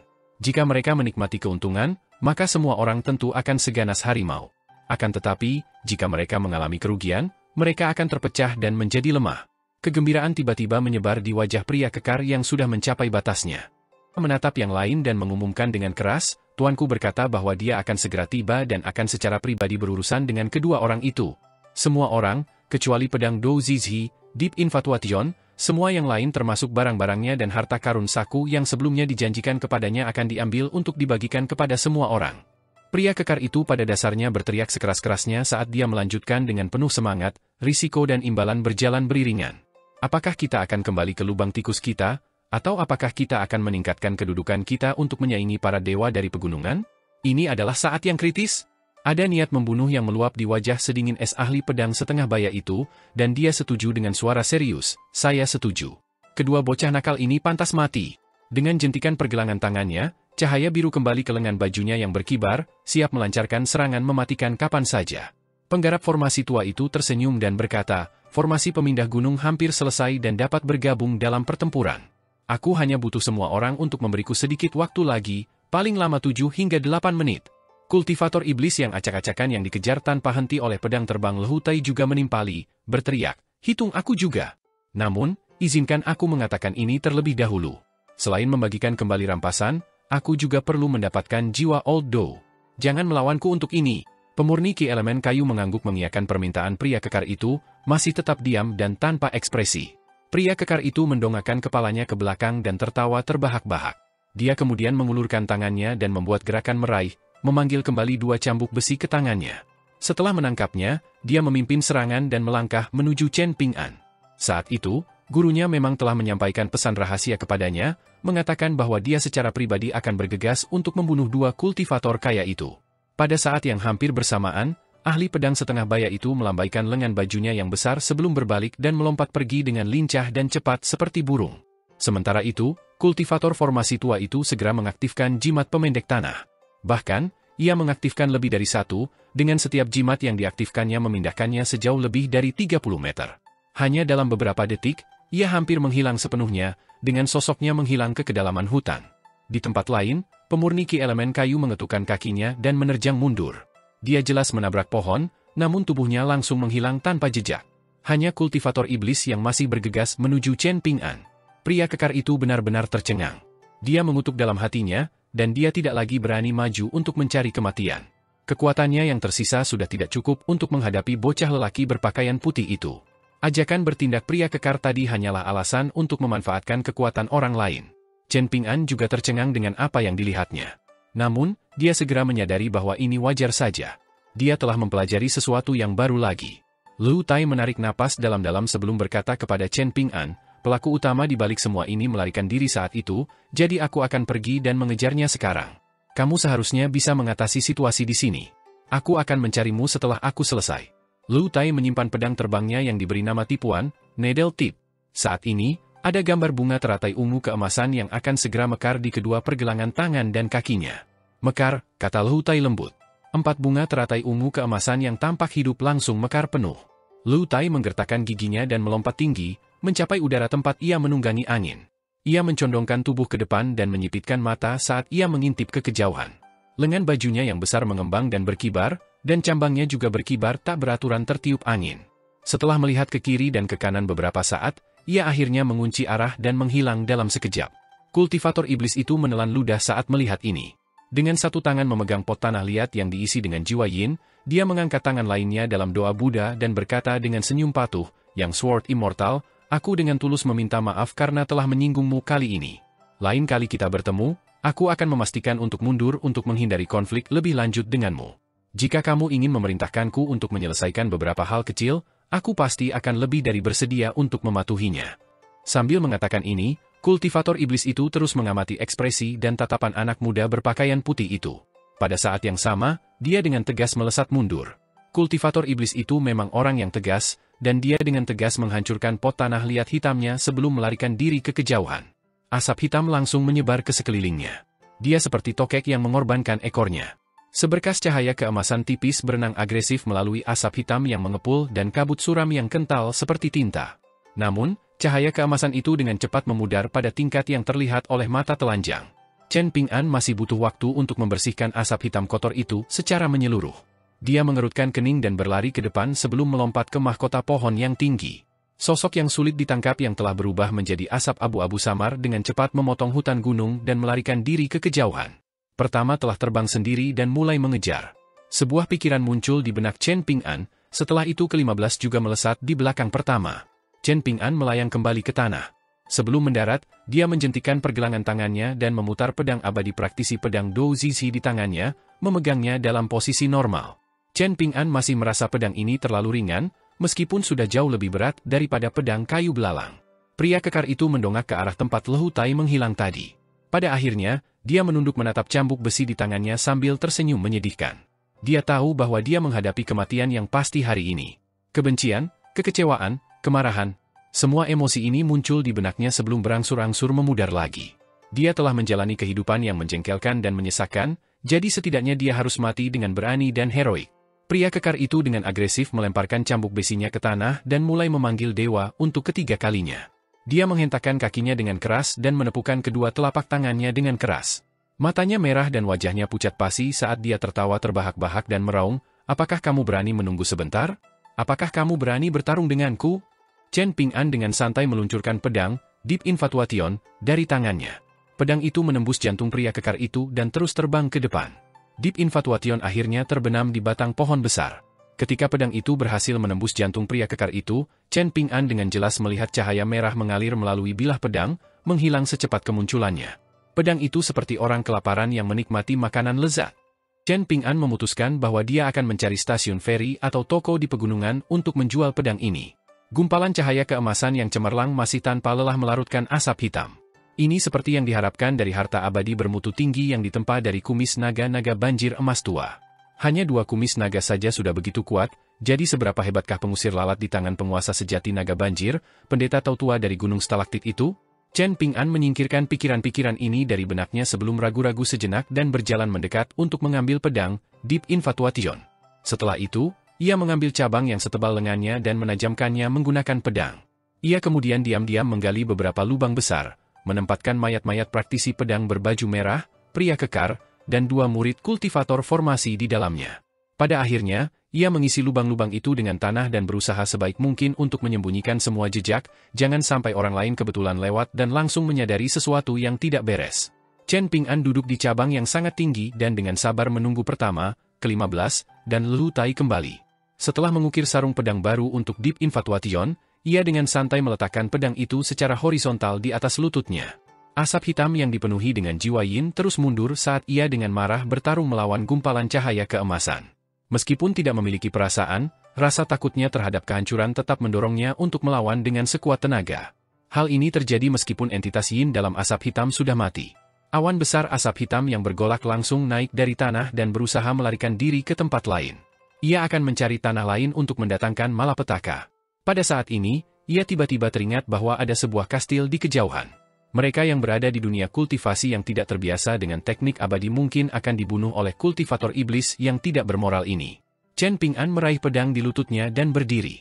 Setelah melihat sekeliling dan memastikan bahwa tidak ada bahaya, ia menyalurkan niat sejati jiwanya ke dalam jubah daonya, Golden Sweet Wine. Manifestasi dao yang tampaknya tidak berwujud yang tingginya lebih dari 30 meter langsung terwujud di dekatnya. Penampilannya kabur, dan bersinar dengan cahaya keemasan saat berdiri tegak di antara langit dan bumi. Manifestasi dao muncul langsung di jalur awan asap hitam, dan dengan mudah menyerap jiwa yin ke dalam lengan bajunya yang besar dengan sapuan lengannya yang cepat. Jiwa yin berderak seolah-olah jatuh ke dalam kolam petir, dan tidak lama kemudian mereka benar-benar menghilang tanpa jejak. Chen Ping'an duduk kembali, dengan wajah sepucat kain dan kepalanya terasa seperti akan terbelah. Menenggak anggur manis emas tanpa menahan diri telah membuatnya kehilangan satu napas ki sejati. Selain itu, tampaknya sangat sulit untuk mempertahankan keadaan ini terlalu lama. Jika dia terlibat dalam pertempuran hidup dan mati dengan orang lain, sebaiknya dia tidak menggunakan kekuatan penuh jubah daonya dengan sembarangan kecuali benar-benar diperlukan. Bagaimanapun, menggunakan kekuatan ini secara sembrono sama saja dengan menyerahkan kepalanya di atas piring perak jika lawannya memiliki kemampuan bertahan yang sangat kuat. Sejujurnya, perasaan menjelajah dengan jiwanya dan menjelajahi dunia adalah perasaan yang sangat mistis. Seolah-olah dia berdiri tegak dan menatap dunia. Chen Ping'an mengulurkan jari-jarinya dan dengan lembut mengusap ujung jubah daonya. Jubah itu halus seperti sutra dan sejuk saat disentuh. Setelah bertempur melawan para bandit, dan sebagian besar karena kewaspadaan dan kehati-hatiannya selama ini, Chen Ping'an hampir menghabiskan seluruh energi mentalnya. Karena itu, dia tidak bisa menahan rasa kantuk saat ini. Dia bersandar di batang pohon besar dan memejamkan mata untuk beristirahat. Beberapa menit berlalu, dan Chen Ping'an akhirnya bisa menenangkan pikirannya dan mengatur napasnya. Ada gelang tali emas di pergelangan tangan Chen Ping'an, yang terbentuk dari keberhasilan menempa rantai pengikat iblis. Tidak lama kemudian, sinar putih dan hijau tua yang cemerlang muncul kembali dari kejauhan. Seperti hembusan angin dan kilat yang berderak, ekor kedua pedang terbang itu terseret sejauh puluhan meter meskipun sangat ramping dan kecil. Jadi, mereka tetap sangat menarik perhatian saat terbang dan kembali ke dalam labu pemelihara pedang. Chen Ping'an bisa merasakan perasaan mereka saat mereka duduk di dalam labu pemelihara pedang. Mereka kemungkinan besar telah membunuh target mereka tanpa hambatan apapun. Chen Ping'an akhirnya merasa tenang. Ini adalah pertama kalinya pertama dan ke-15 berkelana sejauh itu darinya. Namun, ini juga memungkinkan Chen Ping'an untuk mencapai suatu kesimpulan. Mungkin kekuatan tempur para pembudidaya pengembara ini tidak dapat menyaingi para pengikut abadi dari pegunungan, tetapi kemampuan mereka untuk melarikan diri demi keselamatan hidup mereka benar-benar luar biasa. Bukankah dia sama? Karena tidak ada hal lain yang perlu dikhawatirkan, Chen Ping'an mulai berlatih meditasi berdiri dalam posisi duduk. Memikul pedang di punggungnya adalah kultivasi, dan mengenakan jubah dao juga merupakan kultivasi. Bagi pemurni Qi, jubah dao yang pernah menemani seorang abadi yang kuat selama ratusan ribu tahun pada dasarnya sama dengan tanah terberkati mini. Jubah itu dapat membantu mengumpulkan energi spiritual bagi pemiliknya. Namun, bagi seorang seniman bela diri murni, jubah dao seperti itu secara alami juga merupakan aset pertahanan yang langka dan kuat. Meski begitu, masih ada beberapa masalah yang mengganggu. Yaitu, seniman bela diri murni perlu menahan energi spiritual yang terus-menerus mengalir ke jubah dao. Bagaimanapun, Menginjakan kaki di jalan seni bela diri murni berarti dengan tegas menyebarkan semua ki spiritual di titik akupuntur seseorang sejak awal. Hanya dengan melakukan itu seseorang dapat menjadi murni dan dengan demikian memasuki jalan dao bela diri. Karena energi spiritual yang melimpah di gunung stalaktit, Chen Ping'an cukup kesulitan untuk menahannya agar tidak memasuki tubuhnya. Namun, setelah meninggalkan paus penelan harta karun dan memasuki pegunungan, segalanya menjadi jauh lebih santai dan mudah. Ini karena energi spiritual di gunung dan sungai biasa jauh lebih sedikit. Bahkan, energi spiritualnya sangat sedikit sehingga hampir bisa diabaikan. Chen Ping'an menunggu hampir 2 jam sebelum Lehutai berjalan dengan angkuh dari hutan gunung. Tubuhnya dipenuhi tanah saat ia bergegas menuju Chen Ping'an, tetapi untungnya tidak ada jejak darah di tubuhnya. Selain itu, ia tampak seperti seseorang yang telah menuai banyak pahala. Lehutai dengan santai mengambil banyak bendera formasi yang ditinggalkan oleh kultivator formasi tua itu saat ia berjalan menuju pohon besar tempat Chen Ping'an duduk, lalu meletakkannya di balik lengan bajunya. Pada saat yang sama, ia menatap anak muda itu dan bertanya, "Kau benar-benar memiliki hati seorang bodhisattva, bukan? Mengapa kau tidak meninggalkan mayat mereka di sana untuk dihukum oleh terik matahari, dicabik-cabik oleh binatang buas gunung, dan dipatuk oleh burung-burung pemburu? Itulah akhir yang seharusnya mereka terima. Mengapa harus mengasihani para pelaku kejahatan ini?" Chen Ping'an menggelengkan kepalanya dan menjawab, "Aku tidak mengasihani mereka. Aku hanya peduli pada prinsip kematian sebagai masalah penting dan orang yang meninggal membutuhkan penguburan agar mereka dapat beristirahat dengan tenang." Lehutai menggelengkan kepalanya, tidak mau repot-repot memikirkan masalah ini lagi. Namun, dia tiba-tiba berbalik dan berlari ke gundukan kuburan yang tidak ada dengan bau darah yang paling kuat. Setelah bertanya kepada Chen Ping'an tentang perkiraan lokasi tempat mayat-mayat itu dikubur, Lehutai bersumpah bahwa dia akan menambahkan tanah baru ke kuburan mereka nanti. Tunggu Chen Ping'an setuju, Lehutai telah melancarkan serangan telapak tangan dan menyebabkan ranting dan tanah beterbangan ke udara. Dia kemudian dengan gembira berlari dan mulai mengobrak-abrik mayat-mayat itu. Bahkan, dia tidak mengampuni mayat-mayat kedua murid kultivator formasi lama itu. Ini sangat sulit dibayangkan. Seorang pemuda tampan yang sangat suka memakai parfum dan riasan benar-benar menggali kuburan dan mengobrak-abrik mayat tanpa beban apapun di benaknya, tubuh Lehutai pasti akan berlumuran darah dan kotoran. Namun, tidak lama kemudian, ia benar-benar bersih dan segar berkat bantuan tali 5 warna yang diikatkan di lengannya. Harta abadi memang mistis dan tak terduga. Lehutai terus bergumam pada dirinya sendiri sambil menepuk-nepuk mayat-mayat itu, mengeluh, "Kau seorang Grandmaster dari dunia kultivasi, tetapi kau sebenarnya sangat miskin. Lihatlah ini. Ini adalah harta karun Mewanfa, dan itu penuh dengan gunungan emas dan perak. Tapi bagaimana denganmu? Kau seharusnya sangat malu pada dirimu sendiri sehingga kau hidup kembali sebelum mati lagi. Aku tidak memarahimu atau apapun, tetapi kau benar-benar sangat miskin dibandingkan dengan gurumu. Hanya setumpuk uang ini yang mampu menyelesaikan salah satu kebutuhan mendesakku. Lagi pula, mencoba memberi orang koin kepingan salju di luar gunung hanya akan mengundang para pemilik toko untuk memukuliku. Ingatlah untuk menemukan guru yang lebih baik saat kalian bereinkarnasi, dasar bebek Mandarin yang malang. Kalian seharusnya tidak mengikuti guru seperti ini meskipun mereka sedikit lebih kuat." Chen Ping'an tidak mengganggu Lehutai saat dia sibuk berlarian. Namun, dia merasa pemuda tampan itu sangat asing saat ini. Akhirnya, Lehutai mengubur kembali mayat-mayat itu dan menepukkan tangannya, senyum puas tersungging di wajahnya saat dia melihat ke tanah yang datar. Pelaku utama yang bersembunyi di balik layar sudah mati. "Semuanya baik-baik saja sekarang," dia mengumumkan. Lehutai berjalan kembali ke pohon tinggi tempat Chen Ping'an duduk. Namun, dia menolak untuk melompat, apapun yang terjadi, dan dia malah melihat ke atas dan memberi isyarat kepada anak muda itu untuk turun, sambil berseru, "Sudah waktunya untuk berbagi hasil rampasan. Apakah kamu sudah melakukan ramalan sebelumnya dan memperoleh jawaban mengenai kejadian hari ini?" tanya Chen Ping'an. Lehutai mengangkat tangannya dan ragu sejenak sebelum melanjutkan merapikan rambutnya dengan cambangnya. Ada ekspresi lembut di matanya, dan tangannya juga bergerak dengan cara yang menggoda saat dia terkekeh, "Aku melakukan ramalan setiap hari.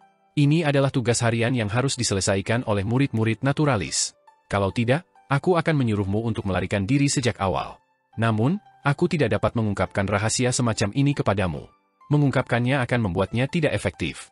Chen Ping'an menatap Lehutai sejenak sebelum berkata, "Jangan biarkan ini terjadi lagi."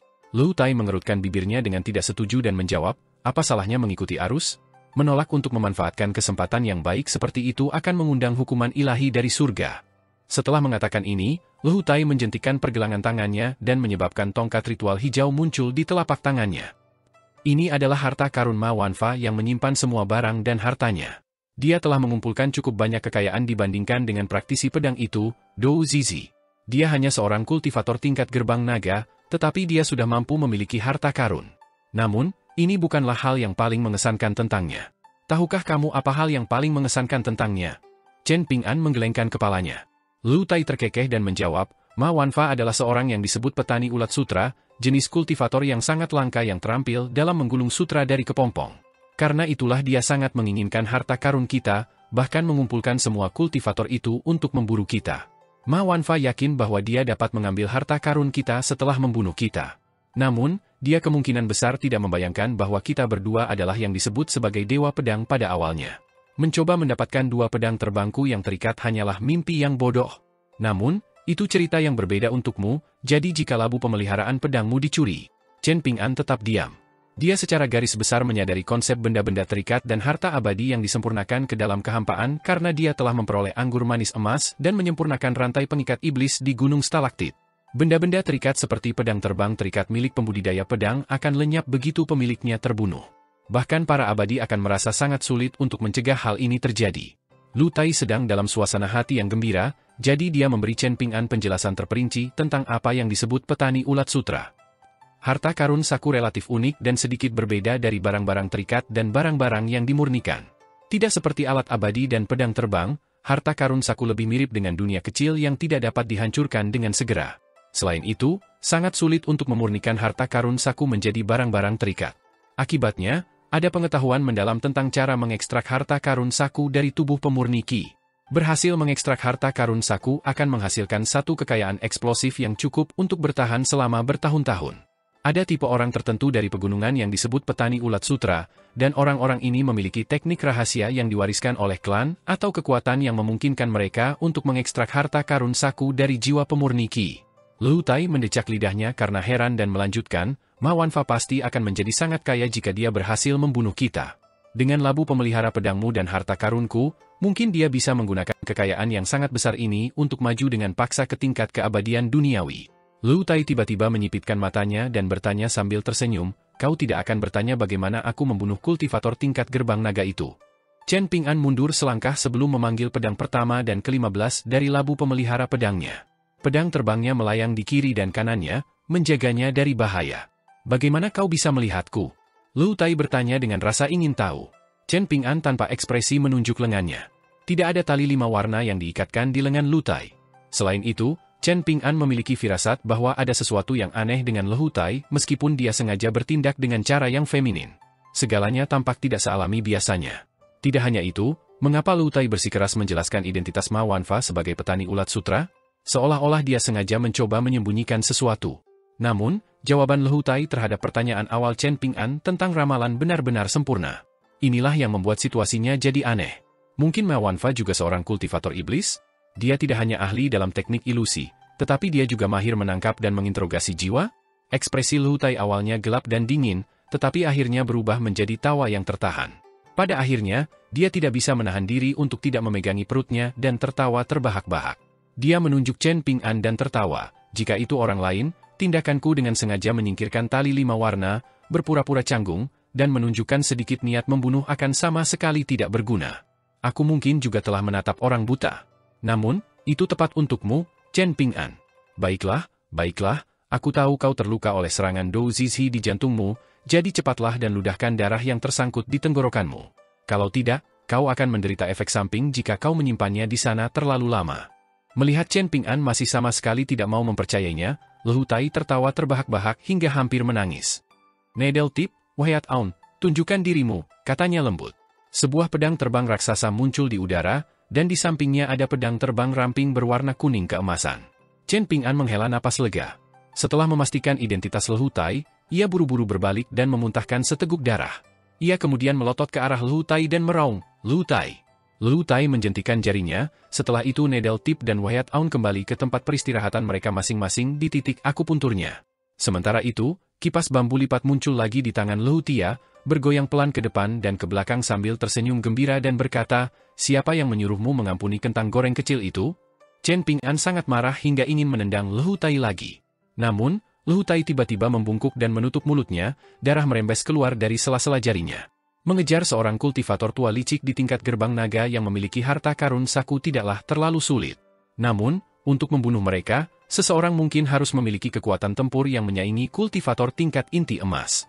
Karena itu, Lehutai pasti telah membayar harga yang mahal untuk membunuh Ma Wanfa.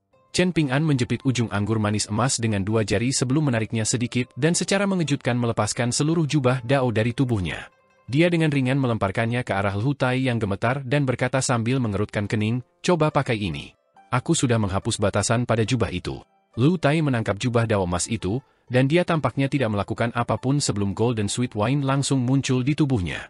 Dia menjatuhkan diri ke tanah dan menarik napas dalam-dalam. Setelah menyilangkan kakinya, dia mengangkat 1 jari dan menyeka darah dari bibirnya dengan kuat, sambil mengumpat. Bahkan dalam keadaan seperti itu, Lehutai tetap tidak tampak kasar sama sekali. "Aku tidak akan begitu acak-acakan jika aku tidak menelan pil dan ramuan alkimia seperti roti dan teh agar tetap berada di puncak kekuatanku sepanjang waktu. Jika kita membagi harta Ma Wanfa menjadi 2, maka kau akan meraup untung besar sementara aku akan menderita kerugian besar." Chen Ping'an berjongkok di samping Lehutai dan dengan santai menikam Deep Infatuation ke tanah, mendengus dan menjawab, "Pedang Dou Zizi adalah milikku. Namun, semua yang lain bisa menjadi milikmu." Mata Lehutai membelalak karena terkejut, dan dia memarahi dengan marah, "Pedang ini adalah harta karun yang paling berharga, oke? Itu adalah pedang yang bahkan dapat digunakan oleh Grandmaster seni bela diri di tingkat pemurnian roh?" Dou Zizi pasti telah menyerahkan sejumlah besar kekayaannya untuk mendapatkan harta karun abadi ini saat itu. Mungkin dia bahkan telah menyerahkan semua kekayaannya, dan itulah sebabnya dia setuju untuk membantu Ma Wanfa merampok kita kali ini. Chen Ping'an menyeringai dan menjawab, "Aku tidak peduli dengan semua ini." Aura Lehutai menjadi stabil secara signifikan setelah dia memakai Golden Sweet Wine, dan dia berkata, "Baiklah, mari kita tinjau pertempurannya sekarang." Formasi yang disiapkan oleh kultivator formasi lama itu disebut formasi pemindah gunung. Formasi itu dapat menyebabkan jiwa orang-orang di dalam formasi itu goyah dan melambat seolah-olah mereka sedang mencoba memindahkan gunung. Formasi ini sangat efektif melawan pemurni Qi di bawah tingkat inti emas. Bendera formasi kecil yang dia gunakan tidak terlalu bermutu tinggi, tetapi jumlahnya yang banyak berarti bahwa mereka masih bernilai. Ketika aku kembali, aku secara tidak sengaja bertemu dengan master formasi tua yang malang itu. Dia hampir teriris menjadi 2 oleh Needle Tip, dan dia sangat ketakutan sehingga dia langsung berlutut dan memohon untuk hidupnya. Ada ingus dan air mata di seluruh wajahnya. Aku memintanya untuk menyerahkan semua hartanya, tetapi lelaki tua itu tentu saja tidak mau melakukannya. Pada akhirnya, ia berjuang mati-matian bersamaku. Aku tidak punya pilihan selain mengakhiri hidupnya. Setelah itu, aku juga memeriksa jiwa lelaki tua itu untuk memastikan apakah ia menyembunyikan harta karun saku atau harta karun abadi yang telah disempurnakan. Hal ini menyebabkan luka-lukaku menjadi lebih parah. Namun, sangat disayangkan bahwa aku hanya berhasil mendapatkan buku ini, Jimat Ikan Sutra. Ternyata, jimat yang digunakan untuk menjebak 2 pedang terbangmu adalah inti dari teks jimat ini, Jimat Sumur Kering. Jimat ini termasuk dalam kelas yang lebih rendah daripada jimat sarung pedang dan jimat penyegel gunung yang aku sebutkan sebelumnya, tetapi ini adalah jimat yang cukup menarik. Membawa buku ini kembali ke klanku dan meletakkannya di perpustakaan kitab suci juga akan menjadi tindakan yang berjasa bagiku. Jika kau telah membunuh master formasi lama, maka kita berdua bisa membagi hartanya menjadi 2 dan aku juga tidak perlu menambah parahnya lukaku. Namun, sekarang setelah aku mempertaruhkan separuh hidupku untuk membunuh master formasi lama, bagaimana kau bisa memintaku untuk membagi hartanya menjadi 2? Seberapa menyebalkannya hal itu? Penggarap iblis itu mengorbankan pot tanah liatnya untuk menahanku, jelas Chen Ping'an. Jika bukan karena jubah daoku, aku hampir gagal menghalangi energi yin yang membumbung tinggi dan awan besar asap hitam yang bergolak. Kalau begitu, kastil di kejauhan akan dibantai secara brutal olehnya. Mereka akan menderita malapetaka yang tak terduga dan tidak pantas. Lehutai mengangkat tongkat ritual di tangannya dan berkata, "Tongkat ritual hijau ini diukir dari bahan yang bahkan lebih langka daripada koin hujan gandum. Itu adalah bahan yang hanya dapat ditemukan melalui keberuntungan daripada niat. Akibatnya, harta karun saku ini jauh lebih berharga daripada harta karun saku biasa. Namun, isi di dalamnya tidak terlalu istimewa. Ada beberapa harta karun fana seperti emas dan perak dan juga setumpuk besar relik antik dan pernak-pernik kecil. Namun, keterampilan penilaian Ma Wanfa sangat mengejutkan, dan harta karun yang tak terhitung jumlahnya dalam koleksinya sebenarnya adalah barang palsu berkualitas rendah. Beberapa botol pil alkimia di harta karun sakunya juga cukup biasa-biasa saja. Mengabaikan nilai tongkat ritual ini, isi di dalamnya hanya bernilai sekitar 10.000 koin kepingan salju secara total. Dibandingkan dengan kekayaan para kultivator tingkat gerbang naga di benua ilahi bumi tengah, mereka yang berada di benua daun parasol memang jauh lebih rendah. Suara Lehutai dipenuhi dengan kekecewaan. Itu juga dipenuhi dengan kebanggaan sebagai seseorang dari benua ilahi bumi tengah. Rasa bangga ini mirip dengan bagaimana beberapa kultivator pedang memandang rendah pemurni ki lainnya. Itu juga mirip dengan bagaimana orang-orang di benua buluh lengkap memandang rendah benua botol harta karun timur. Faktanya, Chen Ping'an pun tidak lugu dalam menghadapi emosi semacam itu. Ketika ia bertemu dengan sekelompok prajurit dan prajurit kavaleri elit yang baik hati dari Kekaisaran Li Agung pada hari yang berangin dan bersalju di perbatasan, Chen Ping'an juga merasa bangga secara diam-diam setelah mendengar bocah lelaki berbaju biru dan gadis kecil berbaju merah muda menyebutkan betapa busuk dan lemahnya para prajurit dan pejabat negara Pengadilan Kuning. Hanya 10.000 koin kepingan salju, seru Chen Ping'an tak berdaya.